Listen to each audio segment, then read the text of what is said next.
gonna fucking do this. Oh, shit. I shouldn't say it. Oh, shit.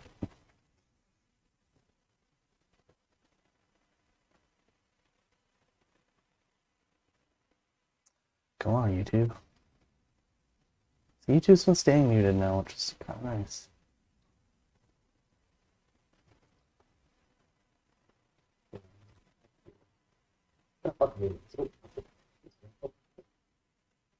Oops.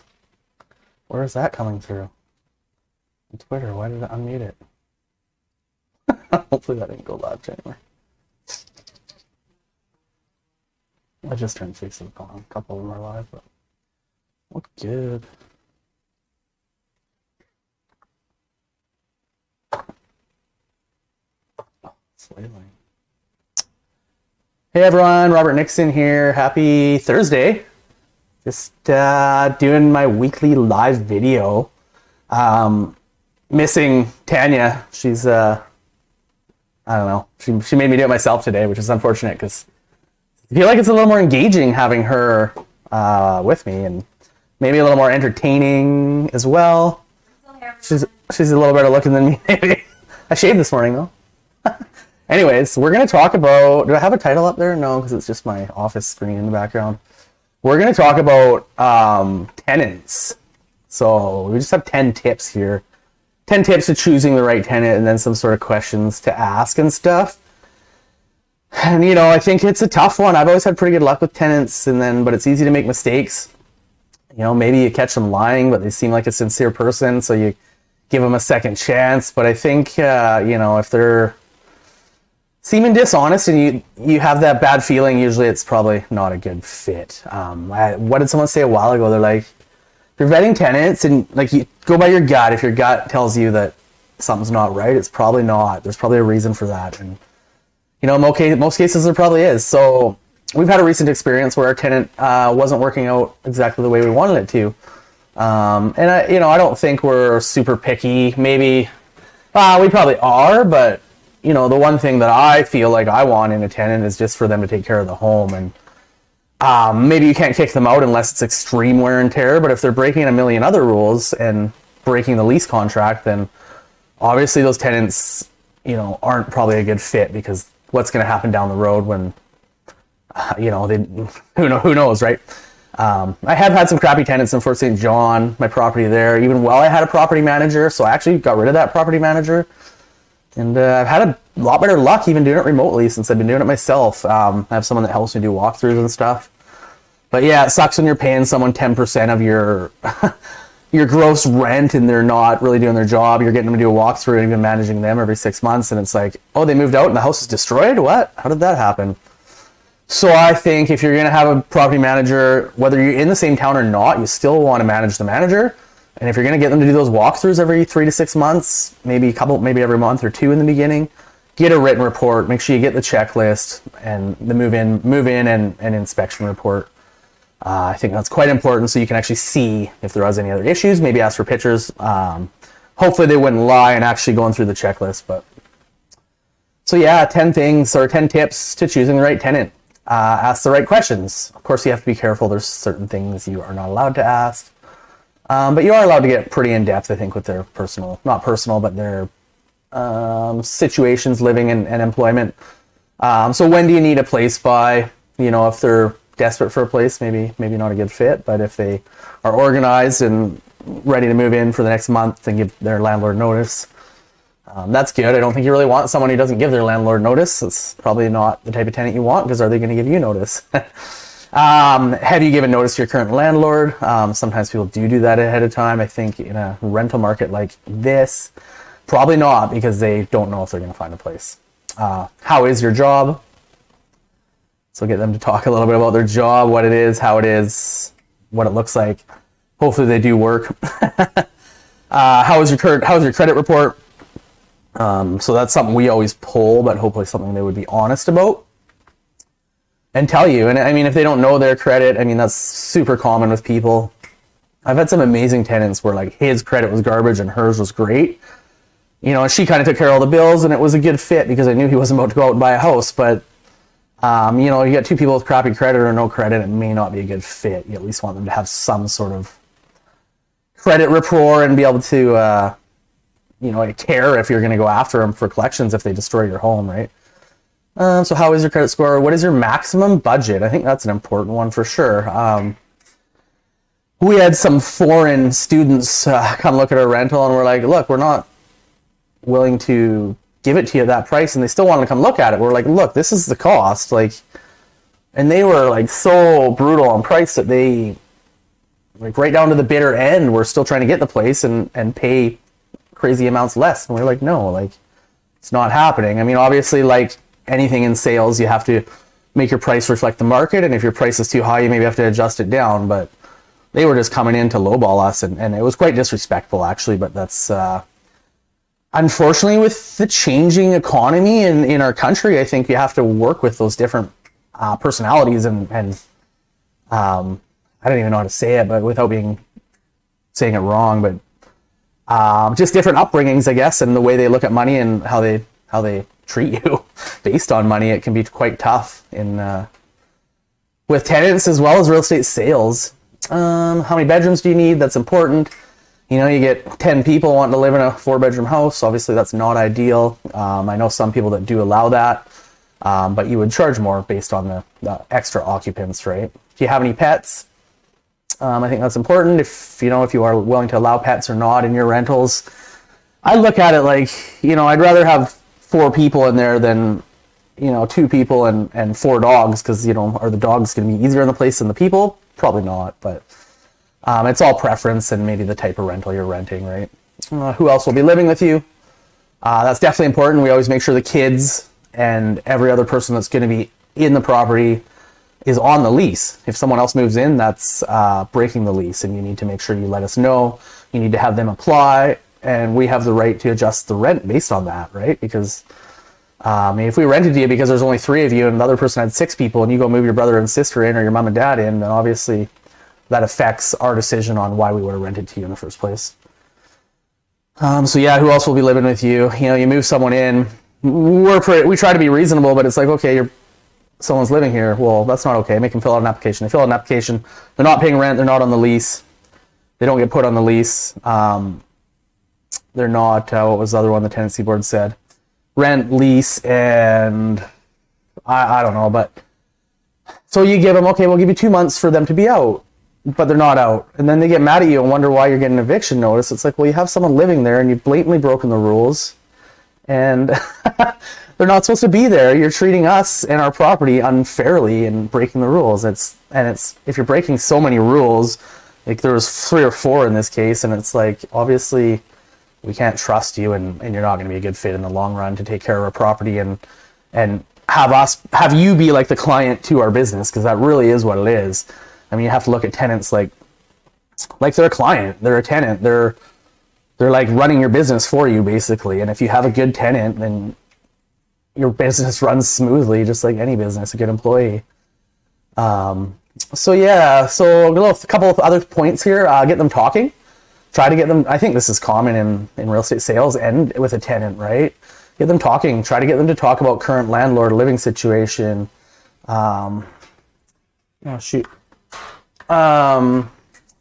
to talk about themselves. What can they tell you? Is it negative? Is it positive? Is it they're moving up in life? I mean, I love people that are going to eventually move out and buy a house, I think, in some senses, because they're going to be good landlords, or they went through a divorce and they owned a house previously. I had a guy like that. He lived in my rental for a year and a half, 2 years. I knew he would leave, but the house was immaculate while he was there, and he took care of it because he knew what it was like to own his own home. Look for troubling signs. If they act really excited and wants the property right away, be cautious. So yeah, oh, this is such a beautiful home. You've done such a nice job. Oh, we can't wait. It's maybe that's a red flag. Sometimes people are just excited, but if they're all excited and nice when they're going to move in and then it goes downhill later, that's not a good thing. I'd rather you just be normal and treat the house fairly when you move in and treat us fairly. So good tenants begin searching for a property 4 to 8 weeks before they need one. So yeah, I mean, are you willing? You put the property out for rent. Usually we try to put some feelers out ahead of time, but maybe some ghost ads. I'd rather take a month, rent it a month or 2 later than have a shitty tenant for a couple of years, right? Because what's in this market, rents are crazy, $3,000, maybe more, right, for a whole house. But if they're doing $10,000 worth of damage in the 5 years they're there, then that $3,000 becomes irrelevant, right? If you come out and all you got is a little bit of paint and touch up and stuff, then that's great. So yeah, 4 to 8 weeks ahead. I think just like buying a house, you got to plan that those people will have to move out too, right? Maybe if there's someone else in there, and you have to respect other people's time and be reasonable. Confirm their identity. So Tanya actually wrote these tenant verification. How do we do that, Tanya? You're allowed to get driver's license, right? Yeah. So you are allowed to get their driver's license to ID them. I don't think you're supposed to take copies. I'm not sure if you're allowed to create their Facebook profile and stuff. I think you might be.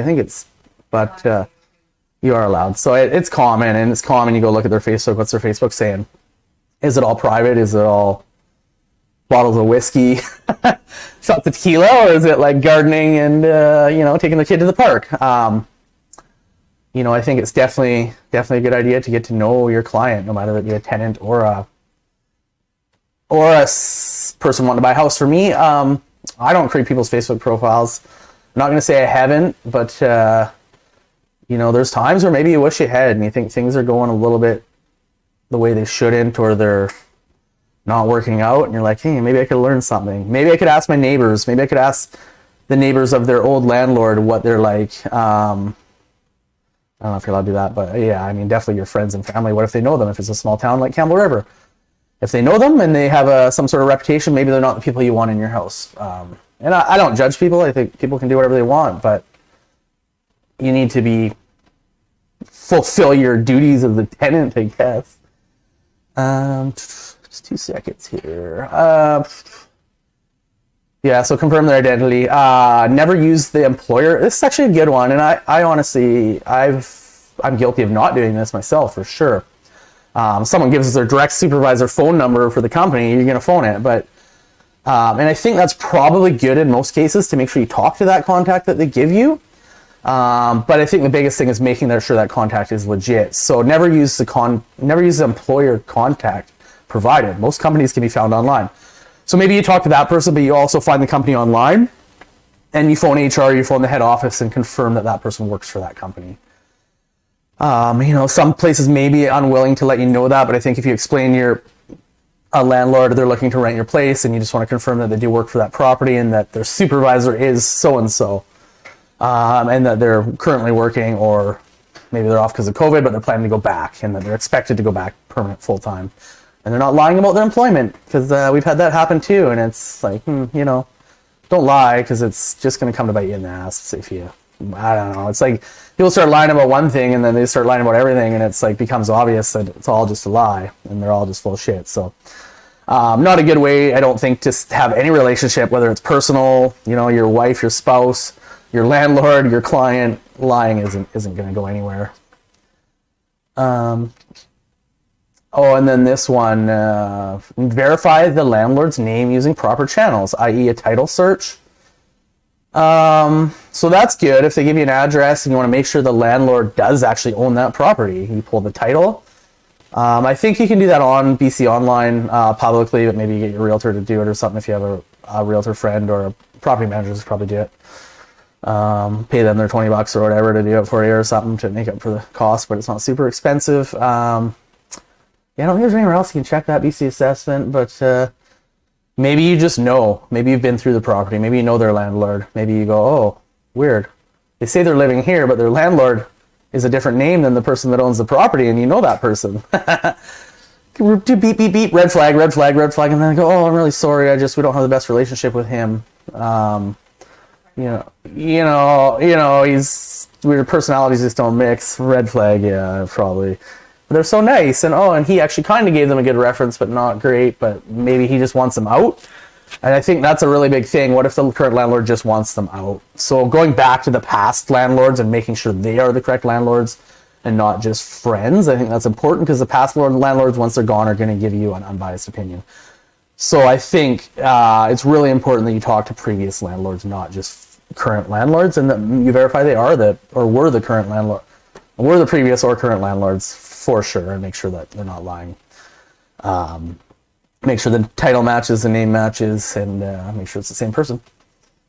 Confirm the current rental period. Easier to do if the potential tenant is with a property management company. Confirm the current rental period. What do you mean? So month to month or 1 year lease, Tanya? So it's basically like confirming, yeah, so basically confirming. So how do you do that? Confirm the rental period. So confirm what type of lease they're in? Yeah, because like it kind of goes back to like the line of the current. Right. So they people can't hear you. They probably can only hear me, right? So Okay. so basically what she's saying is lying about the current landlord. Is the lease correct? Are they in a 1 year lease and they're one out 6 months earlier and they're breaking it?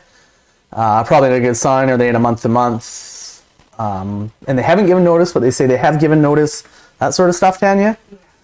So yeah, just confirming the lease, and maybe the reason they're getting out is because the person sold the property and they're in a year lease, or because they're moving in.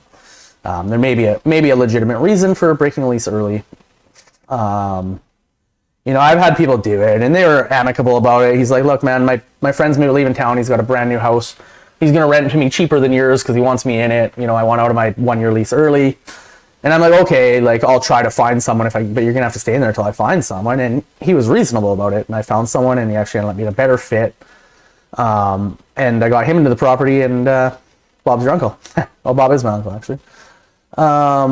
Ensure affordability. So you can do this by confirming employment with most recent pay stubs. So I wasn't sure about that, but you are actually allowed to ask for recent pay stubs. So I mean, if they're saying they can afford $3,000 a month, but they're working at a 7-Eleven or something, maybe you want to see those pay stubs and make sure they're getting the overtime and actually making $5,000 a month to have enough to cover the mortgage, which probably still isn't enough if it's just one person. But yeah, you just want to, definitely in this market, and everything's so expensive, housing is expensive, whether it's a rental or a purchase. You want to make sure they can afford it. I think it's kind of like selling a house too. You want to make sure that they got a good broker and that they've been pre-approved, because the days of just going around looking at houses without a down payment and without a pre-approval on a mortgage are over when it comes to multiple offers and 10% over asking on the average house. So pull your own report. So we definitely do this. This is something I've always been adamant on. Do a credit check. Sometimes people are a little uncomfortable because they have to sign the page and they have to put their SIN number in.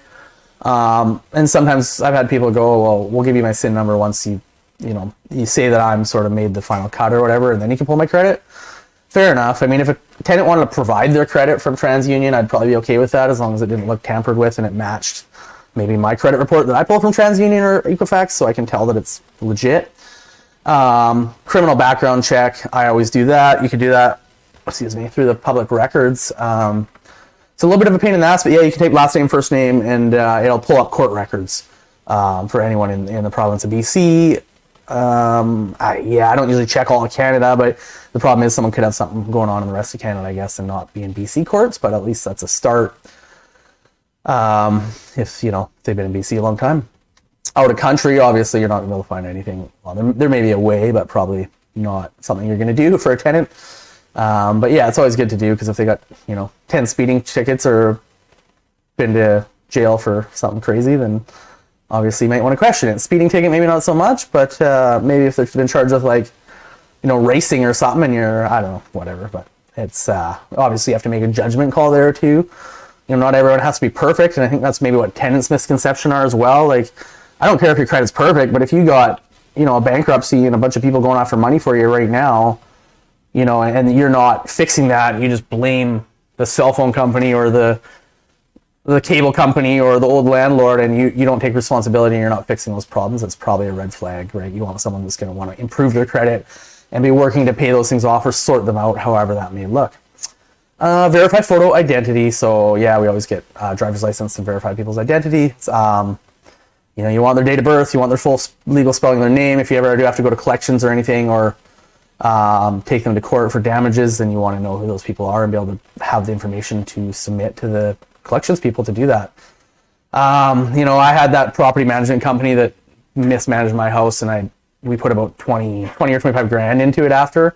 And yeah, it was a dated house. The flooring was old carpet, but it had cigarette burns in it and stains from kids' pens, and there was chunks out of the walls and stuff. It was pretty bad, and it was like, so I went to collections with that, but it was like, I got my buddy to do the flooring and my ex to do all the painting and stuff, and we had some sort of bills, but it wasn't like a contractor bill, so the collection company was kind of like, oh, well, you know, and I didn't push for it. I just moved on and made that choice. But I probably should have been going after the property management company. And I, you know, maybe could have got something back out of it, but it wasn't fair. I think we kept the damage deposit, but it is what it is. So, you know, if you're going to fix a place and you're going to need proper contractor bills, usually to go to collections or something. Obviously I learned that the hard way, but maybe I turned a $40,000 job into a $20,000 or $25,000 job. So maybe in the end it was less hassle than taking someone to court for 40 grand worth of damages, to a house that, because my property manager was mismanaging it. And I think they had a ton of people living there, unfortunately, that, you know, wasn't on the lease. There was 3 people on the lease and they had 6 or 8 people living there, sort of what I heard by hearsay. So that's obviously not something that's okay. And the property manager should have been dealing with it. And it should have been obvious on the inspection that there was way more beds in there than there should have been. But, yeah. What else? What else do I want to talk about, Tanya? Like my sweet office in the background. I wish I had a window like that actually behind me, but it's just a green screen. It's kind of cool. Tanya's got the window view. It's probably better than this one though, but anyways, happy Thursday everyone, and I don't know. Hopefully everyone's enjoying the spring. Weather's kind of been hit and miss. It's been a little bit cooler, it seems like, but it's sunny out there today. Tanya doesn't know yet, but I'm gonna maybe try and go fishing later today. Maybe drag her with me if she's into it. But I just feel like the boat's in the water and I've only used it a couple of times, and I'd like to get out there and putter around in a bit. Maybe take the barbecue down there, barbecue something. Nice to just get out of the house, have a little picnic at the dock. It's a little refreshing. It's nice down there. Everyone's always pretty friendly and stuff. It's kind of like a little community. It's kind of cool. But anyways, hopefully everyone is having a good week and has an amazing weekend.